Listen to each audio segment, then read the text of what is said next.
High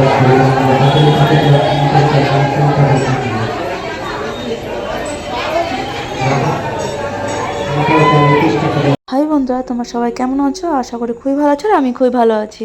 দিনটা ছিল আজকে শ্রাবণ মাসের প্রথম সোমবার। হঠাৎ করে আমার বর মাসে আমাকে বলে চলো একটু মন্দির থেকে ঘুরে আসি বাবার কাছ থেকে। তা সেই উদ্দেশ্যে আমরা দুজনে রওনা দিলাম জলেশ্বরে। কথা বলতে বলতে চলে এসেছি আমরা দুজনে জলেশ্বরের মন্দিরে। এবার আমরা ভেতরে প্রবেশ করব।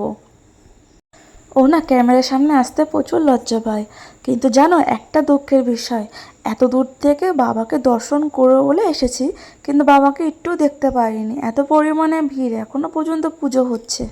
আমি শুনেছিলাম এই জায়গায় ভাড়া বাঁধলে নাকি ঠাকুর তার মনস্কামনা পূরণ করে।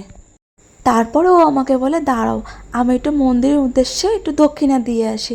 দেখো সেই জায়গার থেকে না কুপন দিয়েছে। তারপর ও আমাকে বলে চলো মেলার থেকে একটু ঘুরে আসি।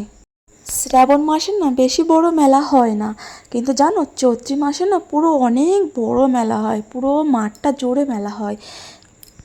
তারপরে কিছু খাওয়া দাওয়া করে বাড়ির জন্য রওনা দেবো। তাই ও আমাকে বললো যে ঠিক আছে, বাড়ির জন্য তো কিছু নিয়ে যেতে হবে। তা বাড়ির জন্য আর কী বা নিয়ে যাবো, বাদাম আর জিলিপি, সেটাই কিনা হচ্ছে। ফাইনালি বাড়ি চলে আসলাম।